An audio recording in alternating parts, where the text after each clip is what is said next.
Morning students, कैसे हो बच्चों? ठीक हो आप? तो माय डियर स्टूडेंट्स, आज मैं फिर से आपको ग्रामर कराऊंगी। So eighth class, I am Randeep Kaur from JMS Didarpura.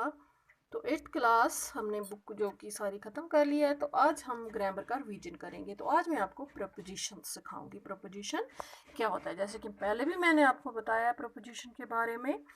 तो प्रपोजिशन की डेफिनेशन पहले आप लोग लिख लो।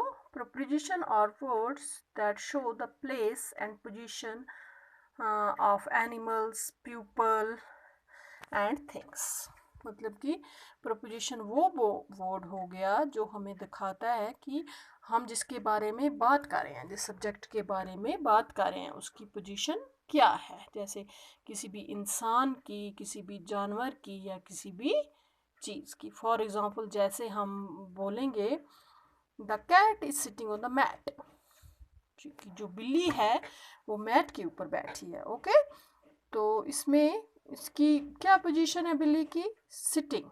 हाँ, मतलब कि वो बैठी है। There is a bird in the nest, कि चिड़िया कहाँ पर है? घोंसले में।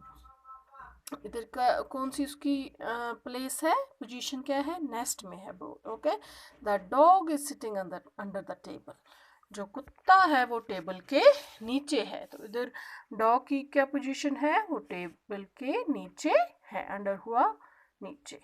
तो स्टूडेंट, समझ आया आपको? जो किसी भी ऑब्जेक्ट, चीज़ की, हमें किसी भी थिंग की, एनिमल की, इंसान की पोजीशन बताए, उसको प्रपोजिशन बोलते हैं। जैसे the chair is behind the desk, जो कि कुर्सी है वो डेस्क के पीछे है। The house is between the two shops, और जो मतलब कि घर है वो दो दुकानों के बीच में है। The moon is over the house, जो चांद निकला है वो घर के ऊपर है। इधर प्रोपोजिशन ओवर है। और चेयर इधर पहले में, फोर्थ में बिहाइंड है, फिफ्थ में बिटवीन है, सिक्स्थ में ओवर है। फिर सेवन्थ में the boy is standing under the tree, लड़का कहाँ खड़ा हुआ है? पेड़ के नीचे। तो इधर क्या पोजीशन है उसकी? Under. The board flu away about the house, जो चिड़िया है वो मकान के ऊपर से उड़ रही है। तो इधर क्या पोजीशन है? ऑब्जेक्ट हमारा, किसके बारे में हम बात कर रहे हैं? बर्ड के बारे में, परिंदे के बारे में। तो अबाउ इधर प्रीपोजिशन है। ओके स्टूडेंट्स, तो मुझे उम्मीद है आपको प्रीपोजिशन समझ आया होगा। तो माय डियर स्टूडेंट्स, आगे फिर है हम पढ़ेंगे पंक्चुएशन। ठीक है, पंक्चुएशन जैसे कि मैंने पहले भी आपको बताया है, पंक्चुएशन को बोलते हैं, पंक्चुएशन हो गया, पंक्चुएशन की डेफिनेशन हो गई कि जब भी हम मतलब कि कुछ लिखते हैं, जो हम full stop, comma, note of explanation, question mark लगाते हैं, इन सबको पंक्चुएशन बोलते हैं। ओके, जैसे पहले क्या है? पहले है फुल स्टॉप। तो full stop is use at the end of the statement. जब भी हम कुछ सेंटेंस लिखते हैं, कुछ स्टेटमेंट लिखते हैं, ओके, तो उसके एंड में क्या लगता है? Full stop. ओके, तो जैसे हम लिखेंगे व्हाट इज योर नेम, हम किसी को क्वेश्चन पूछ रहे हैं, तो वो क्वेश्चन हो गया, इसके सामने क्वेश्चन मार्क लगेगा। लेकिन अगर हम कुछ लिखते हैं दिस इज ए ट्री, तो उसके सामने फुल स्टॉप लगेगा। एक कैपिटल, तो इसमें एक capital letter is use to begin a sentence. तो हमेशा जब पंक्चुएशन में हम कैपिटल लेटर कोई भी सेंटेंस लिखना शुरू करते हैं, तो किससे स्टार्ट करते हैं? कैपिटल लेटर से।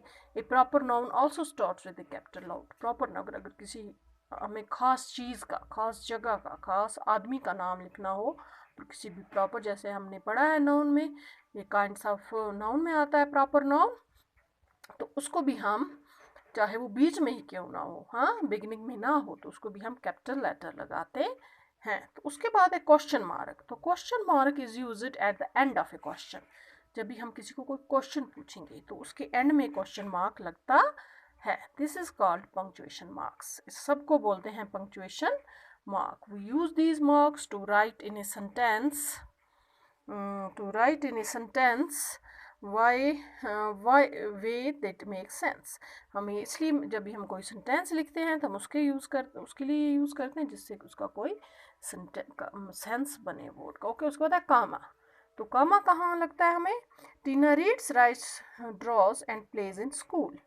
This is a long sentence that gives us a list of things that Tina does this sentence correct. No, बोलता है अब टीना के बारे में हमने लिखा कि वो लिखती, ड्राज, ड्राइंग करती और खेलती है स्कूल में, तो इधर बीच में कामा नहीं है, लेकिन इधर हमें कामा डालना है, तभी ये करेक्ट सेंटेंस बनेगा। इसको भी पंक्चुएशन में आता है। ओके स्टूडेंट्स, मुझे उम्मीद है आज आपको समझ आया होगा ये पंक्चुएशन और प्रीपोजिशन। ओके स्टूडेंट्स, आज इतना ही, बाकी कल। थैंक